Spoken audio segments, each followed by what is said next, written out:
Muy bien, hermanos amados. Son 20 para, así que vamos a dar comienzo a este estudio tan importante que, como lo vamos a ir viendo, es tan actual y tan necesario en estos tiempos que eh, por eso creo que el Señor puso en el corazón de varios que estudiásemos esta carta y sobre todo la primera y carta a los Corintios es muy necesaria.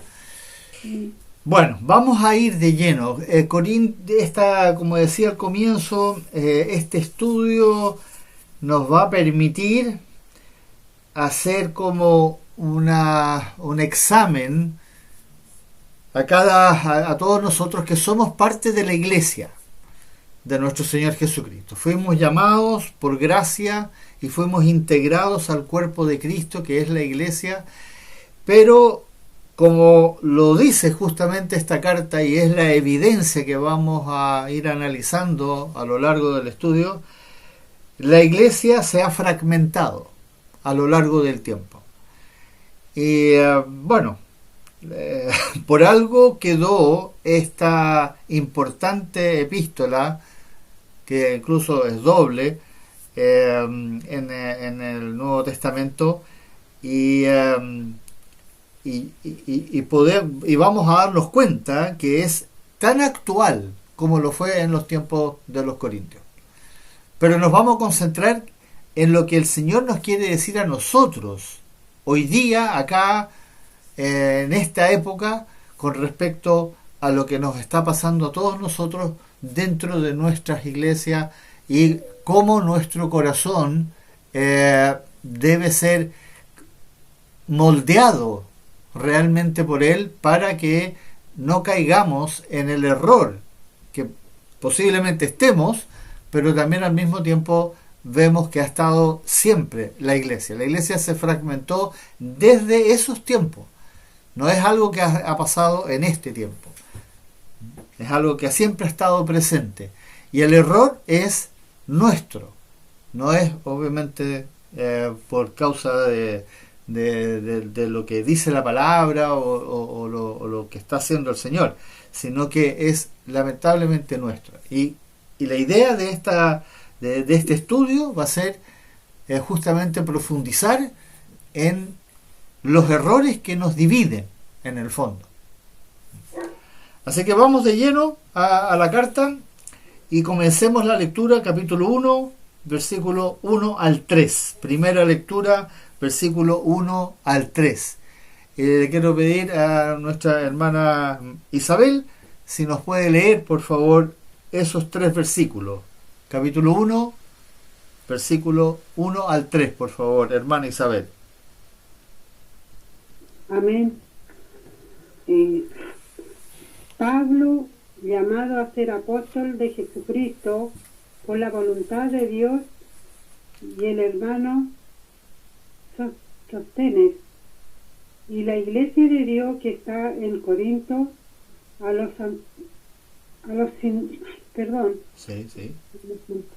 santificados en Cristo Jesús, llamados a ser santos, con todo lo que en cualquier lugar invocan el nombre de nuestro Señor Jesucristo, Señor de ellos y nuestro. Gracia y paz a vosotros, de Dios nuestro Padre, del Señor Jesucristo. Amén. Amén. ¿Ya? Entonces, en esta introducción ya vemos que esta carta es una carta, como uno podría decir, universal, en el sentido para toda la iglesia. Como lo dice, aunque se refiere en el versículo 2, ahí dice a la iglesia de Dios, ahora ahí dice que está en Corinto, pero a la iglesia de Dios que está en Concepción, en Santiago, en Chile, en Zapallar, etc., a la iglesia de Dios, a los santificados, lo que el Señor va a escribir a través de la mano de Pablo, es a los santificados en Cristo Jesús, a los que fuimos santificados. Esa palabra santificados, recuerden, significa separados. Cuando nuestro Padre Celestial nos salvó por su gracia, Él nos separó Y por eso el Señor Jesucristo después, más adelante, dice que no somos de este mundo, ya no somos de este mundo. Incluso dice que no estamos en este mundo. Estamos santificados, fuimos totalmente separados. Pero, si ustedes se fijan en el versículo 2, dice, llamados a ser santos con todos los que en cualquier lugar invocan el nombre de nuestro Señor Jesucristo. Entonces, ¿cuál es lo que identifica a una persona que fue llamada a ser santa? Cuando invoca el nombre de Jesucristo. ¿Se recuerdan que en los estudios pasados, los que han participado en otros estudios, nosotros siempre hemos insistido en la centralidad de nuestro Señor Jesucristo? Que todo gira en torno a Él. Y nosotros invocamos su nombre. Si bien hacemos, por ejemplo, nuestras oraciones, como lo enseñó el Señor Jesucristo justamente en el Evangelio de Juan principalmente, que nos debemos dirigir a nuestro Padre que está en los cielos, al Padre de nuestro Señor Jesucristo. A Él nos debemos dirigir en la oración. Pero la oración tiene que ser en el nombre de Jesucristo, de Jesús. Entonces todo va a ser centrado, y aquí ya vemos una identificación clara que esta carta fue escrita a la iglesia de los santificados que invocan el nombre de Jesucristo. Lamentablemente en el mundo evangélico existen muchos que, si bien siguen, dicen, hablan de Jesús y se refieren a Jesucristo, pero en el fondo están pegados en Dios, hablan de Dios, todo gira en torno a Dios. Es cierto que finalmente todo es para la gloria de nuestro Dios, Padre, Hijo y Espíritu Santo, pero no puede ser, no podemos glorificar a Dios si no lo hacemos por medio de nuestro Señor Jesucristo. Entonces quiero enfatizar, quiero que ustedes ahí, bueno, si quieren subrayarlo, el invocar el nombre de nuestro Señor Jesucristo es justamente una señal de que hemos nacido de nuevo. Es una clara señal de cuando tú te identificas, conoces a una persona que dice que es cristiano por primera vez, y al hablar de las cosas que él o ella haya aprendido y verdaderamente manifiesta a Jesucristo, entonces tienes una evidencia clara, y eso lo demuestra justamente cómo comienza esta carta acá. Ahora, del versículo 4 al versículo 9, vamos a ver una enseñanza muy completa con respecto a algo que necesitamos entender muy bien. Leamos entonces ahora del versículo 4 al versículo 9. Hermano José, por favor, ¿nos puede leer esos versículos? Gracias doy a mi Dios siempre por vosotros, por la gracia de Dios que os fue dada en Cristo Jesús, porque en todas las cosas fuisteis enriquecidos en Él, y en toda palabra y en toda ciencia, así como el testimonio acerca de Cristo ha sido confirmado en vosotros, de tal manera que nada os falta en ningún don, esperando la manifestación de nuestro Señor Jesucristo, el cual también os confirmará hasta el fin, para que seáis irreprensibles en el día de nuestro Señor Jesucristo. Fiel es Dios, por el cual fuiste llamados a la comunión con su Hijo Jesucristo, nuestro Señor. Amén. Muchas gracias, hermano.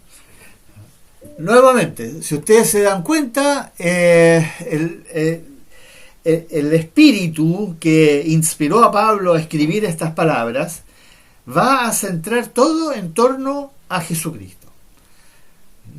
Esta descripción del versículo 4 al versículo 9 nos enseña claramente que aquí el Señor Jesucristo, su Espíritu, se está refiriendo a los que son de la iglesia. ¿Y cuáles son las características de la iglesia? Justamente como dice, como lo va explicando, que es Dios que por su gracia nos salvó y esa gracia ahora está obrando en nosotros porque procede de Jesucristo. Como lo dice en el Evangelio de Juan, ustedes lo pueden leer ahí, que justamente en el capítulo 1 del Evangelio de Juan, donde dice que la gracia viene de Él y todos los días nosotros recibimos gracia sobre gracia. No sé si alguien lo puede buscar, capítulo 1 del Evangelio de Juan, versículo 16.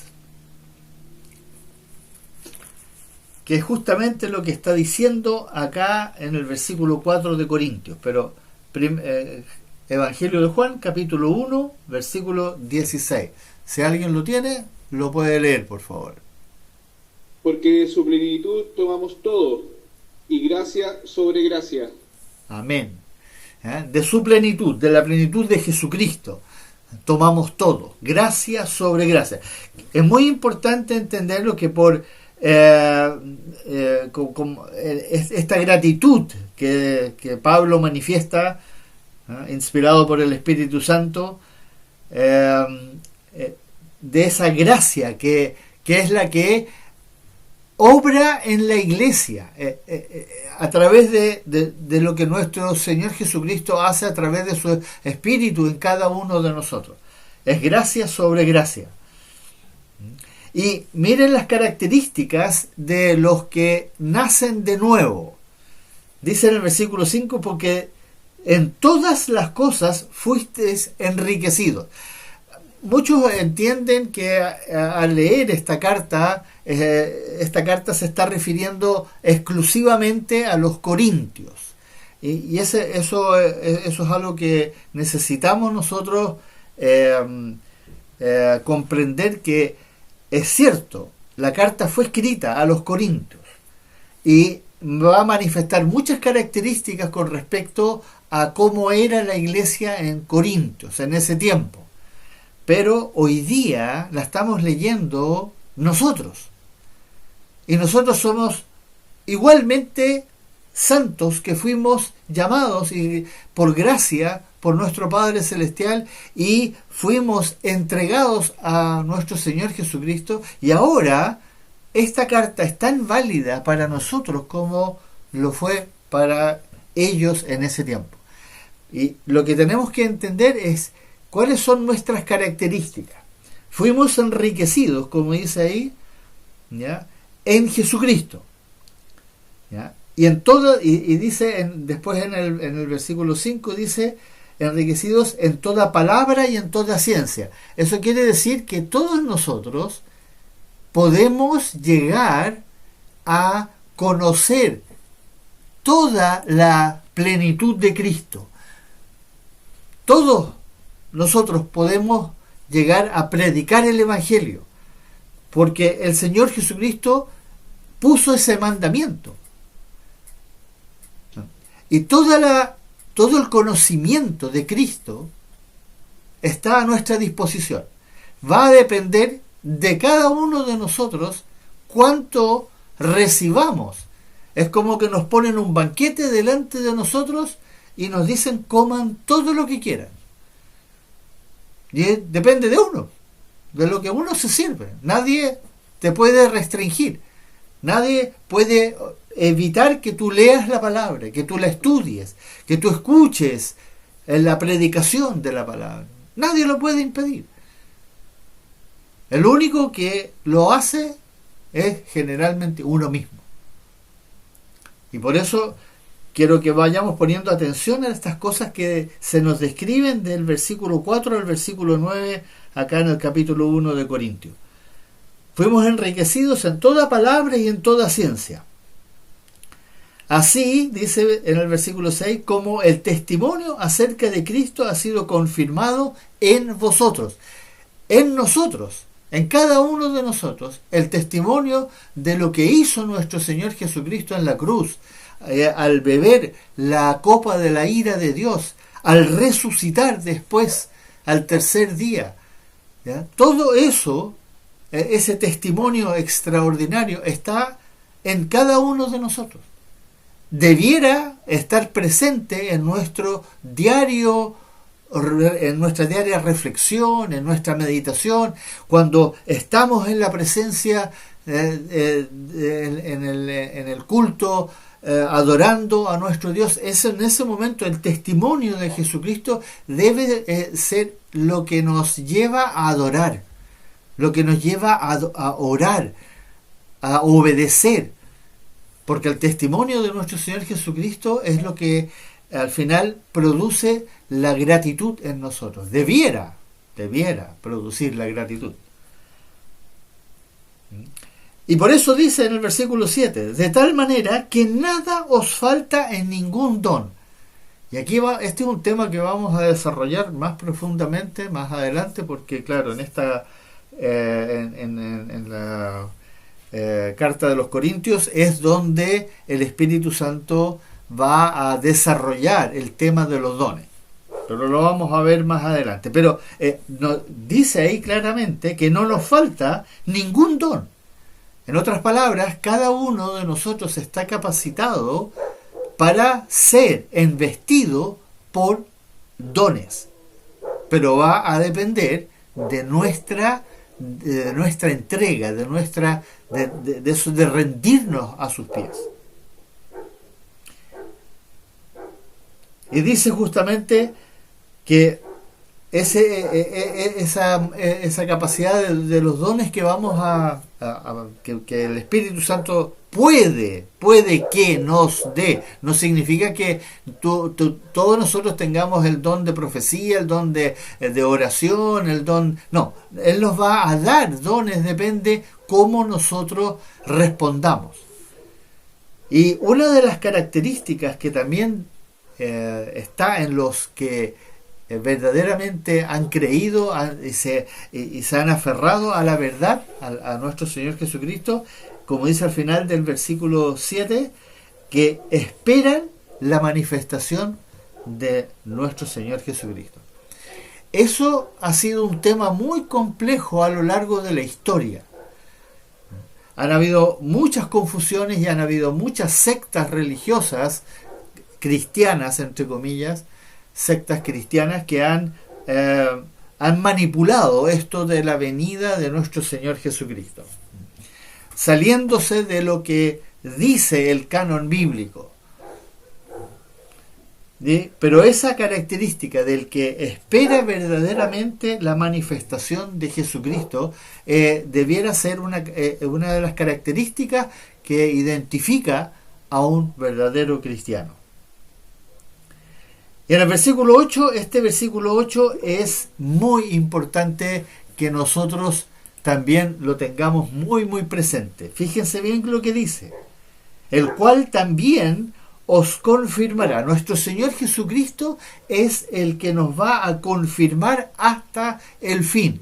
Él es el que está llevando a cabo la obra en cada uno de nosotros. No es mérito nuestro. No hay mérito en ningún cristiano, ni en Pablo, que fue usado como el gran apóstol. No había mérito en Pablo. El mérito que se nos va a reconocer a nosotros, porque se nos promete una corona, como lo vamos a leer más adelante, si es que nosotros hacemos algo específico, que lo vamos a leer aquí en la carta de los Corintios, por eso no me quiero adelantar a eso, pero el mérito no es nuestro, es finalmente únicamente de nuestro Señor Jesucristo. Y lo dice, el cual también, aquí en el versículo 8, os confirmará hasta el fin, para que seáis irreprensibles en el día de nuestro Señor Jesucristo. Esto es algo que parece utópico. Si uno se pone a pensar que nosotros un día vamos a llegar a ser irreprensibles.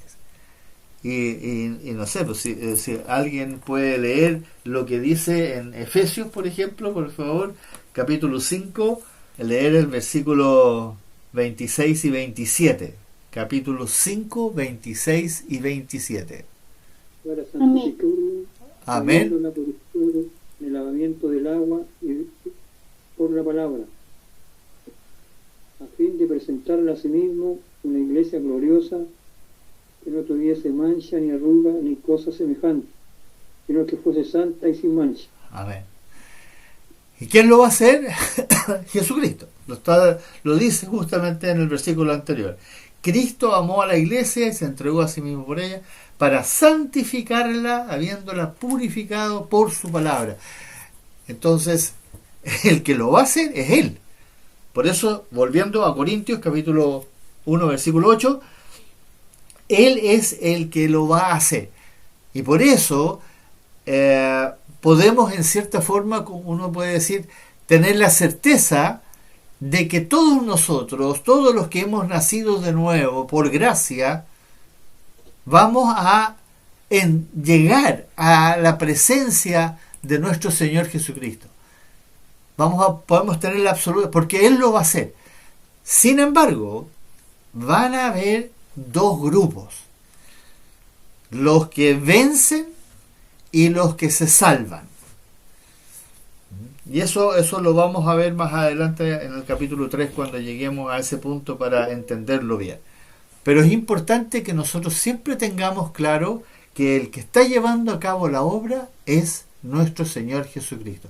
Y por ese motivo, ya el solo hecho de saber que Él me está santificando, me está purificando, me está limpiando para presentarme a mí irreprensible en el día en que Él venga a buscarme, ya sea por muerte o si tengo el privilegio de ser llevado con Él cuando venga a arrebatar a su iglesia y llevarla a su presencia. Pero independiente, como sea, Él es el que está haciendo la obra. Y eso nos debe a nosotros llenar de gratitud y humillarnos, de saber que el Dios Todopoderoso está haciendo la obra en cada uno de nosotros. Y para redondear esto, lo termina diciendo acá en el versículo 9: fiel es Dios, por el cual fuisteis llamados a la comunión con su Hijo Jesucristo nuestro Señor. Nuestro Dios empezó la obra, la comenzó antes de la fundación del mundo, cuando nos escogió, nos predestinó, como dice en Efesios capítulo 1, por su beneplácito, por su voluntad, porque Él lo decidió. Nadie le sugirió, no hubo ángeles o otros seres que le propusieron algo, sino que fue su decisión. Y Él es fiel. Él va a llevar a cabo la obra que Él determinó que iba a hacer y que dejó escrita. No es un misterio, a pesar de que contiene un misterio muy poderoso que también nos va a explicar en esta carta. Pero Él es fiel. Y eso, hermanos amados, también es motivo por el cual nosotros debemos verdaderamente esforzarnos en rendirnos a sus pies, o tratar de guardar ese tremendo mandamiento que, como lo conversamos en el culto del domingo, que es el mandamiento imposible, como uno podría decir, cuando Jesucristo dijo: todo aquel que quiera venir en pos de mí, niéguese a sí mismo, tome su cruz cada día y sígame. Ese mandamiento es un mandamiento imposible para cualquier cristiano. Sin embargo, es un mandamiento. Entonces, si yo tengo un mandamiento imposible, entonces, ¿qué puedo hacer? ¿Qué decirle: Señor, pero eso no lo puedo, yo no puedo guardar ese mandamiento? Tú sabes que yo no puedo. Y él te diría: sí, yo sé que no lo puedes, pero yo sí lo puedo. si tú permaneces en mí, y ahí viene esa maravillosa y inmensa enseñanza del capítulo 15 de Juan, ¿eh? Permanecer en Cristo y Cristo permanezca en nosotros. Y eso tenemos que meditarlo, tenemos que aprenderlo, tenemos que practicarlo, tenemos que desearlo, tenemos que orar para que eso sea una realidad, porque entonces, como lo dice el Señor en esa maravillosa enseñanza, llevaremos fruto. Y finalmente el fruto glorifica a Dios Padre. Entonces, aquí está descrito la condición de todo cristiano. Todo cristiano que nació de nuevo debiera poder hacer todas estas cosas que están escritas acá. Le debieran suceder todas estas cosas. Pero va a depender de nuestra entrega, de nuestra respuesta, de cómo nosotros respondemos ante esta situación. Y eso es lo que esta carta va a explicar en cierta forma para que lo podamos entender. Pero siendo parte del cuerpo de Cristo, no como cristiano individual. Por eso cuando uno es un seguidor de Cristo y por condiciones específicas se encuentra apartado del cuerpo de Cristo, no pudiendo congregarse por alguna razón, ya sea física o por distancia, entonces ahí hay una condición especial. Y esa condición hay que tratarla de una forma específica. Pero todos los que podemos de alguna forma participar del cuerpo, lo debemos hacer. Y esta instancia, por ejemplo, lo que estamos haciendo en este momento, estamos estudiando a la distancia, sí, está bien, estamos separados a mucha distancia físicamente, pero el Señor permitió que exista este medio para poder hacerlo. Hay muchos que están en Concepción, hay un hermano que está en Punta Arenas, ¿ya? Otros que están en otros países.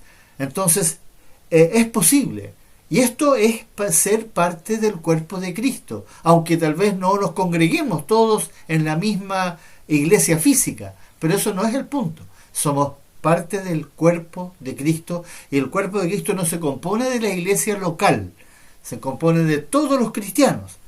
Ahora, es importante, si hay una iglesia local, obviamente ir a esa iglesia, si ahí se predica la sana doctrina y verdaderamente se sujetan a nuestro Señor Jesucristo. Continuemos, y aquí viene entonces ahora con esta introducción que hace el Espíritu a través de Pablo. Inmediatamente va a comenzar las observaciones, y de aquí en adelante nosotros todos vamos a tener que ser muy honestos con nosotros mismos. Y de hecho más adelante en un lugar lo va a decir, no os engañéis a vosotros mismos, porque nosotros a veces tenemos la tendencia de escuchar observación pensando en otro hermano, en otra iglesia.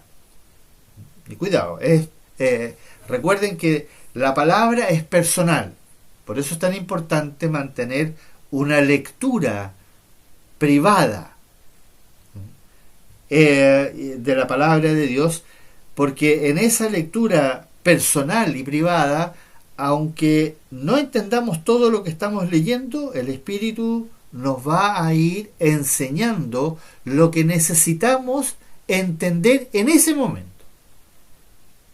Y por eso les animo a que mantengan una lectura sistemática, sobre todo del Nuevo Testamento, mientras caminen con nuestro Señor Jesucristo. Leamos ahora del versículo 10 al 16, una lectura un poco más extensa, pero que nos va a llevar, inmediatamente nos va a confrontar con algo.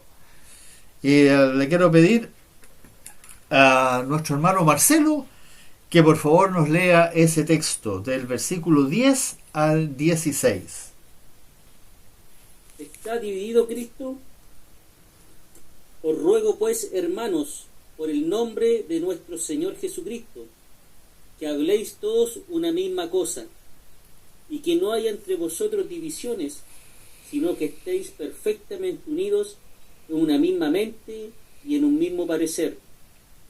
Porque he sido informado acerca de vosotros, hermanos míos, por los de Cloé, que hay entre vosotros contiendas.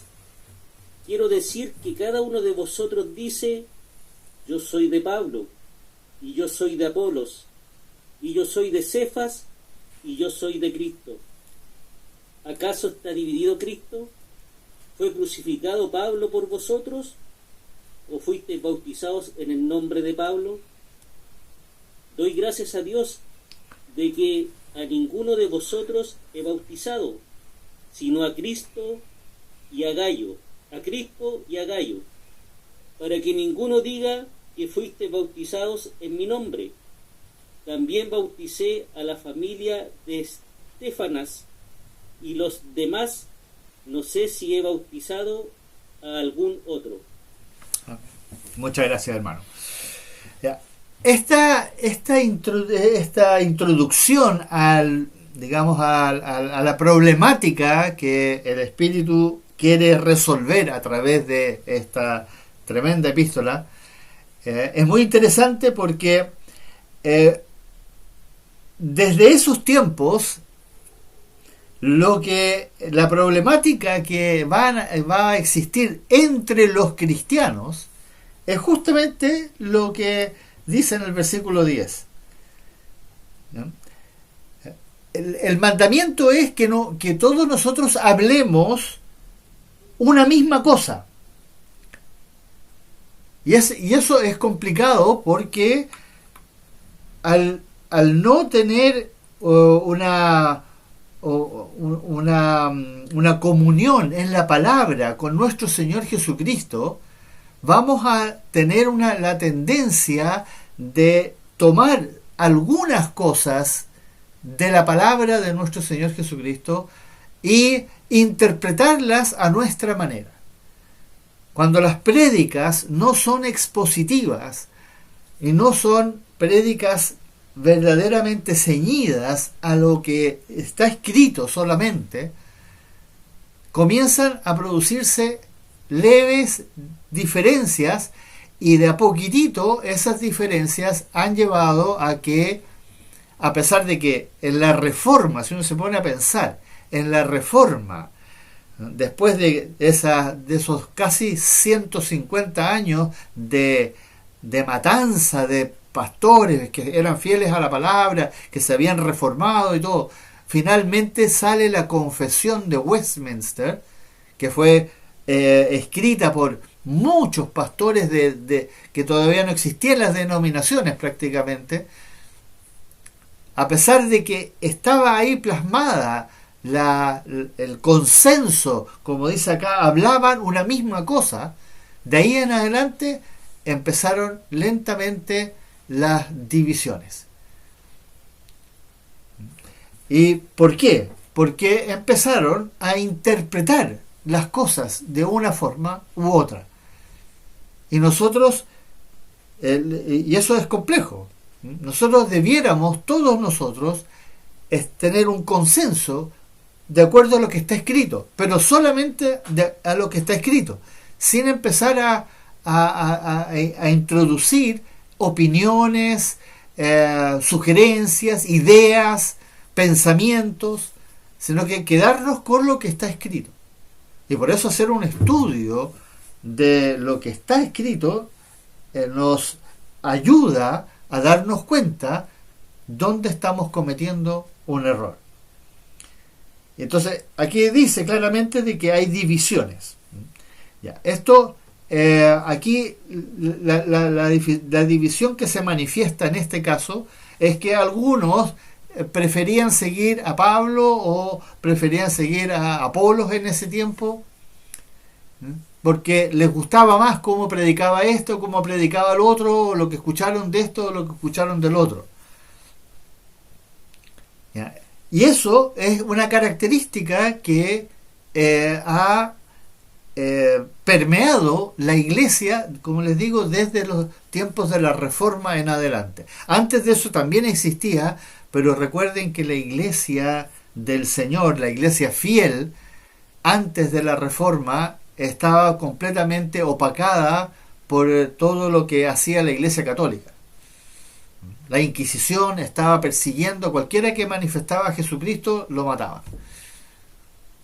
Entonces, recién en la Reforma vemos cómo vuelve, como lo dije un día, ahí se cumplió la profecía que el Señor dijo: las puertas del Hades no prevalecerán contra mi iglesia. Y claro, la iglesia estuvo en la cárcel 1500 años hasta que finalmente el Señor usó a un hombre dentro de la Iglesia Católica, Martín Lutero, para declarar esta tremenda verdad, que habían muchos errores en la palabra y dentro de la Iglesia, y comienza entonces la apertura, y sale la Iglesia de la prisión y comienza a evangelizar en todo el mundo, y nace la Iglesia de la sana doctrina. La Iglesia de Filadelfia en Apocalipsis sale finalmente a la vida, y es la Iglesia que ha estado predicando la sana doctrina en todo el mundo. Pero es justamente el problema que del momento en que nace la Iglesia de nuevo, comienza a proliferar, que comenzamos nosotros a fijarnos en los pastores o en los teólogos o en las doctrinas que hombres han ido publicando. Y es cierto que han habido grandes hombres que han sido usados grandemente por nuestro Señor Jesucristo para justamente llevar la sana doctrina al mundo. No es mérito de los hombres. Hay que reconocer que ellos predicaron la sana doctrina y enseñaron las cosas correctas, pero fue siempre la palabra de nuestro Señor Jesucristo. Lo que debe prevalecer delante de nosotros es siempre y únicamente la palabra escrita. Por eso es tan importante que tengamos una Biblia para poder ir mirando lo que está escrito. Nos ayuda para la ayuda visual, a la memoria visual, nos va ayudando a recordar las cosas que están escritas. Y la división no puede ser justificada porque, sí, es que lo que pasa es que en esa iglesia me gusta más, o ese pastor me gusta más. ¿Te gusta el pastor o te gusta lo que predica el pastor? Ya, si lo que predica el pastor está bien, es correcto, es bíblico, entonces quédate con eso. Y está bien, ese pastor es digno de ser escuchado y puede ayudarte en tu crecimiento espiritual. Y hay pastores que yo mismo, que han sido mis mentores y que comparto con hermanos en la iglesia, que los pueden escuchar y los deben escuchar, porque les van a ayudar en su crecimiento espiritual. Pero lo importante no son esos hombres, son siempre nuestro Señor Jesucristo, la palabra que tenemos delante de nosotros. Esa es la que debe prevalecer, independiente de que un predicador pueda ser muy bíblico, pero él no es alguien al cual yo sigo. Yo no lo sigo a él, yo sigo a Jesucristo. Y eso es lo que aquí se nos quiere aclarar. Y de aquí en adelante va a comenzar muchas cosas que nos van a justamente que de esta división van a nacer muchas cosas que se hacen incorrectamente dentro de la iglesia. Y en aquí al tiro en el primer capítulo vamos a ver cómo el Señor nos va a llevar a reflexionar en la importancia de la verdad. tema que nosotros también hemos profundizado en muchas formas y en muchas prédicas y en muchos estudios. Leamos ahora del versículo 17 al 19, cortito, 17 al 19. Hermana Alejandra, por favor. Pues no me envió Cristo a bautizar, sino a predicar el Evangelio, no con sabiduría de palabras, para que no se haga vana la cruz de Cristo. Porque la palabra de la cruz es locura a los que se pierden, pero a los que se salvan, esto es, a nosotros, es poder de Dios, pues está escrito: destruiré la sabiduría de los sabios y desecharé el entendimiento de los entendidos. Amén. Gracias. ¿Ya? Entonces, la tarea número 1 de todo siervo del Señor, que el Señor llama, como llamó a Pablo, como lo dice el tiro al comienzo, llamado a ser apóstol de Jesucristo por la voluntad de Dios, ¿ya?, es predicar el Evangelio. El Evangelio no es solamente el ir a predicar el Evangelio a las personas que inconversas, que es ese Evangelio reducido y conciso que habla de todo lo que Dios hizo en la cruz con nuestro Señor Jesucristo y llamarlos a que se reconcilien con Dios, sino que el Evangelio es todo lo que quedó escrito en el Nuevo Testamento y que ya venía siendo predicado en el Antiguo, pero que finalmente queda escrito en el Nuevo Testamento. Y eso fue la tarea que tuvo Pablo, el primer misionero, por decirlo así, que salió literalmente a predicarlo en la zona central del Medio Oriente hasta Europa. Y fíjense cómo lo explica: sin sabiduría, no con sabiduría, justamente para evitar que lo que para el mundo es locura, como lo dice ahí también, la cruz de Cristo se tiña con sabiduría del mundo. Y ese tema lo va a desarrollar profundamente de aquí en adelante. Y está citando, termina citando a Isaías, pueden anotarlo ahí, Isaías 29:14, eso quedó escrito, ¿ya? Destruiré la sabiduría de los sabios. La palabra que nosotros tenemos delante es sabiduría, pero es sabiduría espiritual, es sabiduría que procede de Dios. Y por eso muchas veces nosotros tenemos conflicto cuando leemos la palabra, porque no responde a la sabiduría que nosotros estamos acostumbrados a escuchar, que viene del mundo o que hemos nosotros mismos aprendido a lo largo del tiempo, que procede justamente de la mente humana, de la sabiduría humana, que lamentablemente no sirve para nada en la vida espiritual. En la vida espiritual nosotros, si bien podemos usar metáforas, analogías, y el Señor Jesucristo lo hizo, dio muchas explicaciones en sus parábolas, usando la naturaleza, Pablo va a usar a los atletas, etcétera. Eso lo podemos hacer, pero resaltando lo que Cristo dijo y dejó escrito en su palabra.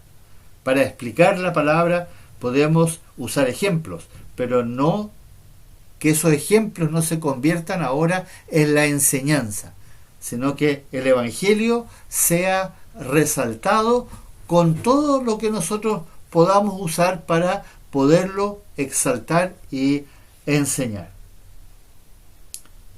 Veamos ahora justamente esta del 20 al 25, cómo aquí nuestro Dios nos va a enseñar la diferencia entre estas dos sabidurías. Leamos del 20 al 25. Hermana Carmen, si nos puede leer por favor esos versículos 20 al 25. ¿Dónde está el sabio? ¿Dónde está el escriba? ¿Dónde está el disputador de este siglo? ¿No ha enloquecido Dios la sabiduría del mundo? Pues ya que en la sabiduría de Dios el mundo no conoció a Dios mediante la sabiduría, agradó a Dios salvar a los creyentes por la locura de la predicación, porque los judíos piden señales y los griegos buscan sabiduría, pero nosotros predicamos a Cristo crucificado, para los judíos ciertamente tropezadero, y para los gentiles locura, mas para los llamados, así judíos como griegos, Cristo, poder de Dios y sabiduría de Dios, porque lo insensato de Dios es más sabio que los hombres, y lo débil de Dios es más fuerte que los hombres. Muchas gracias, hermano. A ver, ¿no es cierto? Aquí esta forma de decirlo es extraordinario porque nos enseña claramente que sí existen dos sabidurías. La sabiduría que el mundo ha desarrollado y que se ha jactado de que sabe muchas cosas, los filósofos, los grandes escritores, etcétera, etcétera. Pero esas preguntas que hace al comenzar ahí en el versículo, ¿dónde está el sabio? ¿Dónde está el escriba? ¿Dónde? ¿Qué pasó con la sabiduría del mundo? Esa sabiduría no le sirve a nadie para llegar al conocimiento de Cristo. Y lo dice el versículo 21. Esa sabiduría, con esa sabiduría no pueden conocer a Dios. Es imposible. Es una sabiduría que tiene una limitante tremenda, porque habla a la mente humana, a la mente carnal, al intelecto humano. En cambio, la otra sabiduría, la sabiduría que procede de Dios, que solamente pueden recibir los que nacen de nuevo. Y cuando nacemos de nuevo, como la palabra también lo dice, somos como niños. Y de hecho Pablo aquí mismo, en esta misma carta, se va a referir a los Gálatas, a los Corintios con esa característica. Así partimos todos nosotros. Partimos con total ignorancia, como un niño que por primera vez le hablan de que A, B, C, las letras, el 1 más 1, así partimos nosotros todos. Y por eso necesitamos esta constante estar sumergidos en la palabra, permanecer en la palabra lo más posible, porque es absolutamente necesario, ahora que somos hijos de Dios, aprender a vivir en el Espíritu y dejar de vivir en nuestra naturaleza humana, en la carne. Y esa transición, como lo dice en Romanos capítulo 12, no os conforméis a este siglo, sino transformaos mediante la renovación de vuestro entendimiento. Porque aquí lo dice claramente, que el entendimiento del mundo no sirve, no tiene absolutamente ninguna utilidad en este nuevo vivir que tenemos nosotros ahora, que es muy extraño y que es muy muchas veces ni siquiera sabemos cómo ser espirituales. Y no es algo que uno pueda aprender con una técnica. Por eso no tenemos escrito en alguna de las epístolas, para ser espiritual tienes que hacer esto. No, sino que es algo que vamos a ir adquiriendo en la medida en que nosotros tengamos una relación con nuestro Señor Jesucristo. Pero volvamos acá al texto que nos está diciendo cuál es la característica de los seres humanos. El versículo 22, piden señales, quieren milagros, o piden sabiduría. Y esa es la carne como en lo espiritual, porque todos los seres humanos tienen esa tendencia espiritual. Por eso existen tantas creencias, religiones, existen todas las cosas que hemos inventado a lo largo del tiempo, ¿Por qué? Porque existe una inclinación. El espíritu está en todos nosotros. Todos nosotros tenemos un espíritu. Y ese espíritu quiere, de alguna forma, busca lo espiritual. Pero está opacado por el alma. El alma, que todos los seres humanos tienen alma y espíritu. Pero el alma es el que fue contaminada con la sabiduría del mundo, la sabiduría de los hombres. La naturaleza humana literalmente se encarnó en el alma. Y esa alma le impide al espíritu conectarse con el verdadero espíritu, ¿ya?, de nuestro Dios, excepto cuando nacemos de nuevo, y entonces el espíritu, como dice en Ezequiel 36, fue sacado, nuestro espíritu fue sacado y nos puso un nuevo espíritu dentro de nosotros. No el alma, el espíritu. Y además puso el Espíritu Santo. Y en ese momento nosotros fuimos sellados con el Espíritu Santo, y por lo tanto todos los nacidos de nuevo tienen la capacidad de poder llegar a vivir en el Espíritu. Tienen la capacidad de poder vivir en el Espíritu. Pero va a depender ahora de cada uno de nosotros, en la medida en que nosotros vayamos entregándonos en las manos de nuestro Señor Jesucristo, para que Él haga la obra transformadora en nosotros. Y la tarea número 1 para cada uno de nosotros es renovar nuestro entendimiento, como lo dice ahí en Romanos.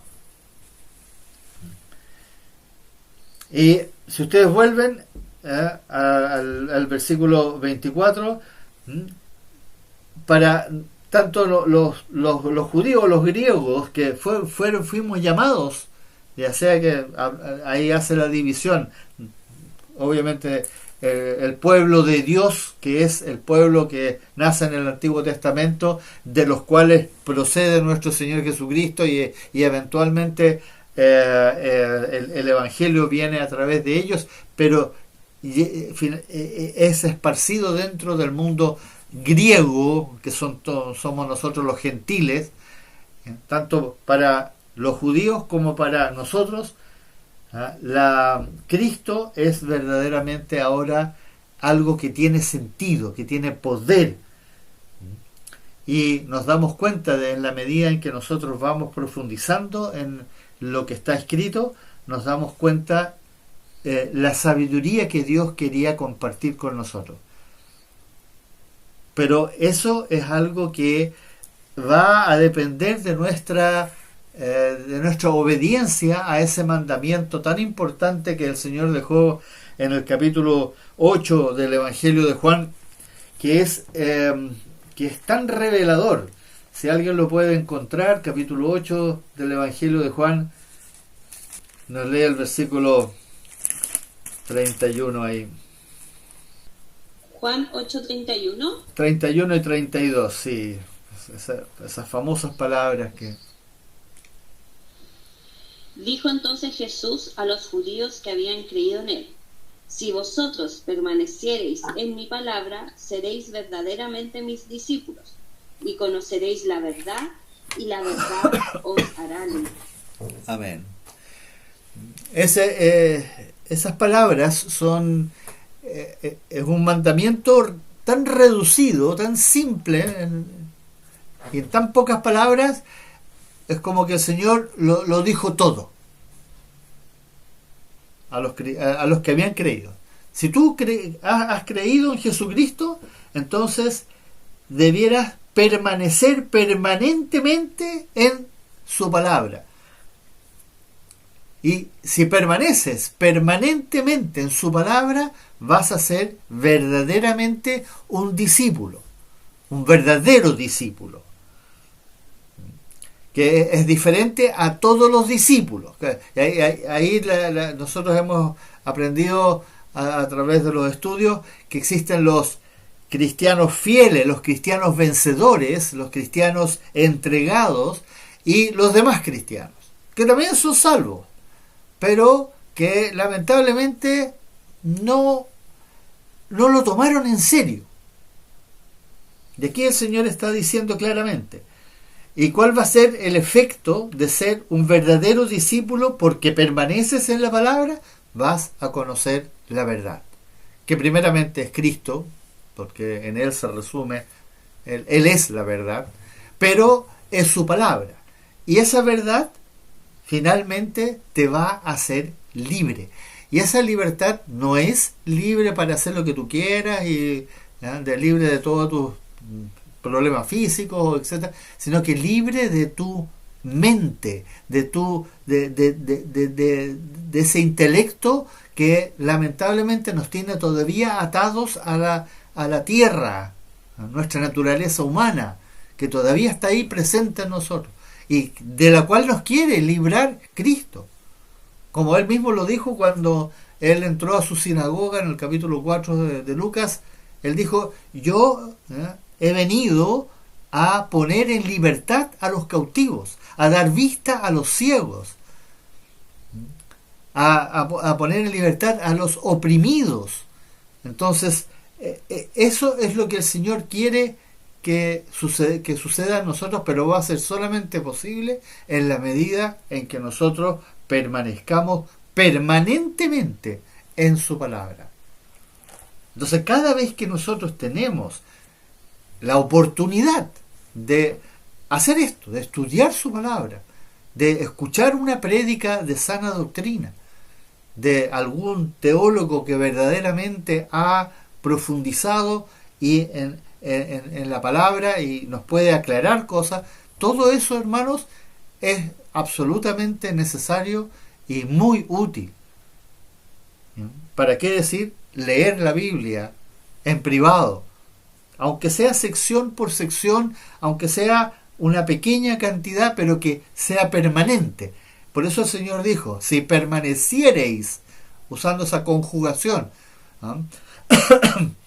si permaneciereis en el futuro permanentemente en mi palabra, seréis verdaderamente mis discípulos. Seréis cristianos vencedores, cristianos que van a poder avanzar y crecer en el caminar con Él y en la santificación y en lo que Él está haciendo con nosotros. Y el versículo 25 es una ironía en realidad. Lo insensato de Dios, no existe nada insensato en Dios, pero es una forma de ponerlo en perspectiva para que nosotros entendamos. Es una forma muy irónica de decirlo, igual que decir y lo débil de Dios es más fuerte que... Pero es para que nosotros entendamos que no hay nada que se pueda comparar con lo que procede de nuestro bendito Dios. Él está muy por encima de todo. Nosotros no tenemos ninguna capacidad y nos jactamos, obviamente, como seres humanos. Nos damos premios Nobel para esto y premios para lo otro, y que el que escribió el libro y se ganó el Pulitzer, etcétera, etcétera. Todas cosas que el hombre se admira entre sí mismo.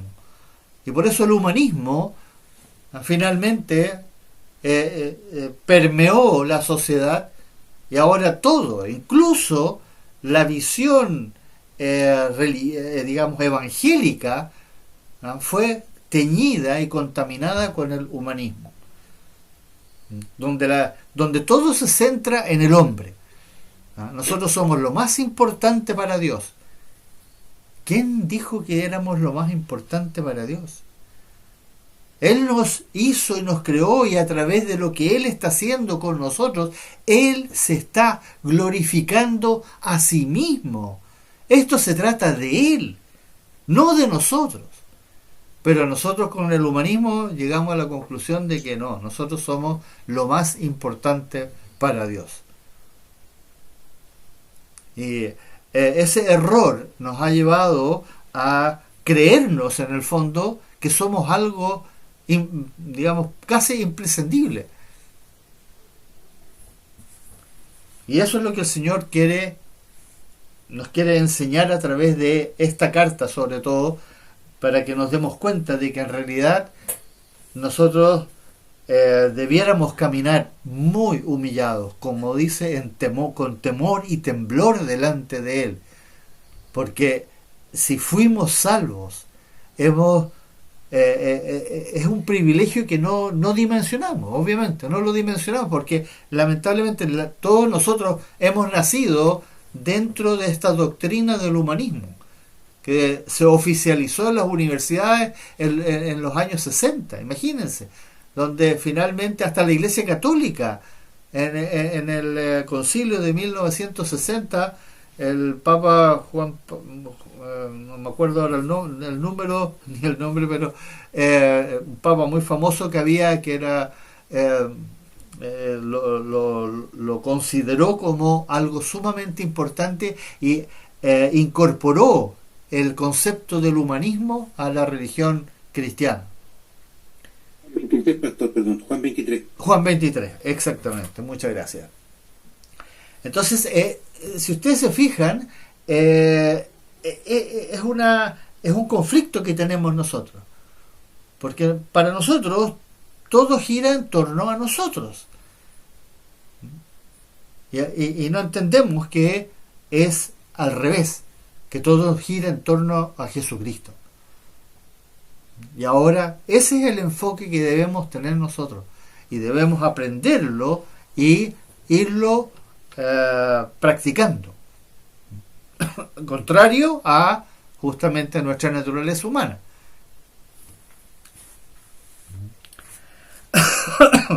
Vamos entonces a cerrar del 26 al 29. Aquí viene una pequeña que viene de Deuteronomio capítulo 7. Leamos del 26 al 29. Aprovecho a pedirle a nuestro hermano Claudio que nos lea ese texto. Por favor, hermano Claudio. 26 al 29. Pues mirad, hermanos, vuestra vocación, no sois mucho más sabios según la carne, ni mucho más poderosos, ni mucho más nobles, sino que lo necio del mundo escogió Dios para avergonzar a los sabios, y lo débil del mundo escogió Dios para avergonzar a los fuertes. Y lo débil del mundo y lo menospreciado escogió a Dios, y lo que no es, para deshacer lo que es, a fin de que nadie se jacte en su presencia. Amén. Hasta ahí, ¿no es cierto? Hasta ahí. Muchas gracias, hermano Claudio. ¿Ya? Bueno, no necesitan mucha explicación esas palabras. Es interesante si ustedes van a Deuteronomio. Alguien sabe buscar al principio de la Biblia, Deuteronomio capítulo 7, versículo 7, también lo dice ya desde ese tiempo. Deuteronomio 7:7. Pastor, dice, no por ser vosotros más que todos los pueblos, os ha querido Jehová y os ha escogido, pues vosotros erais el más insignificante de todos los pueblos. Imagínense que esa verdad está escrita ahí, y los judíos jamás se consideraron eso. Siempre se han creído, lamentablemente, que son lo más importante porque son el pueblo de Dios. Pero así también es para nosotros hoy día, como hijos de Dios. Hoy día nosotros, que somos sus hijos, como la palabra lo declara, que hemos nacido de nuevo por la gracia de nuestro Padre que está en los cielos, somos en realidad como nos describe aquí. No somos sabios, ¿no? Somos más bien necios, débiles, lo vil del mundo, lo menospreciado. De eso, en ese grupo más bien nos encontramos nosotros, espiritualmente hablando. Sí, nosotros realmente no tenemos nada especial.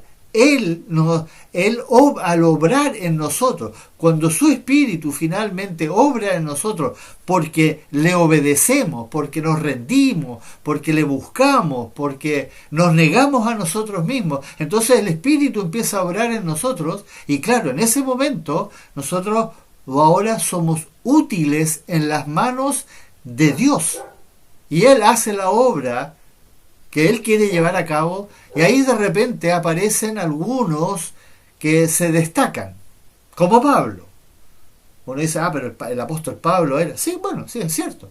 Pero no es porque él era especial o era superior, sino que porque él verdaderamente llegó a rendirse completamente, y lo dice, sobre todo en Colosenses y en Gálatas, donde él dice que él realmente había muerto a todo eso. Él no quería nada de eso, ya no quiere nada del mundo. Y logró negarse a tal punto que el Señor Jesucristo lo pudo usar para ir y predicar el Evangelio incluso al mundo gentil, que era completamente lo opuesto de lo que él estaba haciendo antes de que el Señor lo llamara. Leamos los últimos 2 versículos para cerrar esta introducción que está haciendo nuestro Señor Jesucristo, y le pido a nuestra hermana Miriam, por favor, si nos puede leer esos 2 versículos, hermana Miriam. 30 y 31. Más por él estáis vosotros en Cristo Jesús, el cual nos ha sido hecho por Dios sabiduría, justificación, santificación y redención, para que, como está escrito, el que se gloría, gloriase en el Señor. Amén. Amén. Muy concisa, una verdad tremenda, y que siempre debemos llevar con nosotros. Si nos vamos a gloriar, gloriémonos en nuestro Señor Jesucristo, en lo que Él está haciendo, en quién Él es, lo que Él vino a hacer, lo que está haciendo, dónde está Él hoy día. Gloriémonos en Él. Porque nuestro Padre, cuando nos salvó, nos hizo nacer de nuevo, nos hizo hijos de Él, y nos selló con su Espíritu Santo, nos dio un don. Por gracia nos dio un don, que lo tenemos todo. Y ese don es el don de la fe. La verdadera fe, la fe espiritual, la fe divina, que no tiene el mundo. El mundo también tiene fe, y hay muchas formas de practicar la fe. Pero la verdadera fe la recibimos de nuestro Padre Celestial. Y esa fe nos permite creer en Jesucristo, ser de Jesucristo, estar en Él. Y por eso lo que anhela el Señor Jesucristo es que ahora, en nuestra vida, todo gire en torno a Él. Porque eso nos va a beneficiar a nosotros finalmente.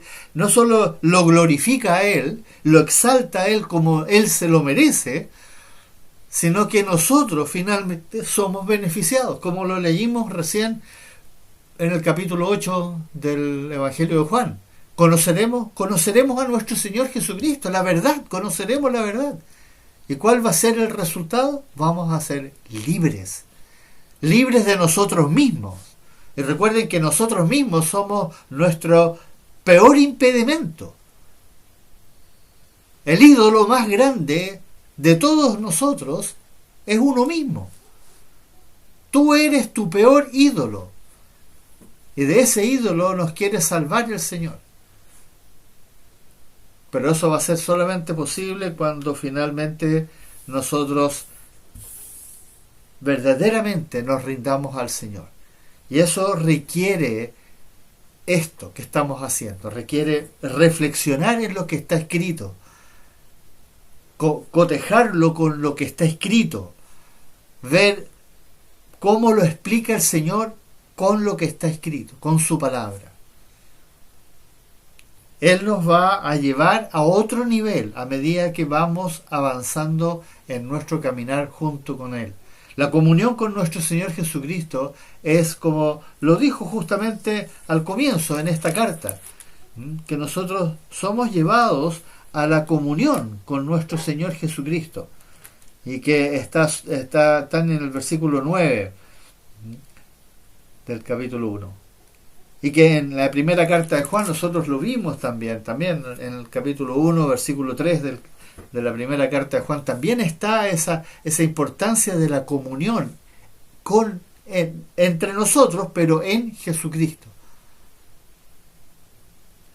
Y eso es algo que necesitamos repensarlo, hablar de esto, para que se vaya haciendo parte de nuestro entendimiento y vayamos comprendiendo de que ahora todo lo que hacemos lo debiéramos hacer, como también lo va a decir en esta misma carta un poco más adelante, en el nombre de Jesucristo, porque se trata de Él y para Él, y solamente en Él vamos a poder ser lo que Dios Padre, para lo que Dios Padre nos escogió, ser esos cristianos que finalmente vamos a ir a la presencia de nuestro Señor cuando Él venga a buscar a su iglesia amada, tema que vamos a desarrollar también más adelante. Hermanos amados, esta es una introducción importante, y de aquí en adelante entonces vamos a aprender varias cosas que son muy específicas y que justamente nos van a ayudar a corregir algunos errores que tal vez se han ido impregnando en nuestro caminar dentro del cuerpo de Cristo, dentro de la iglesia.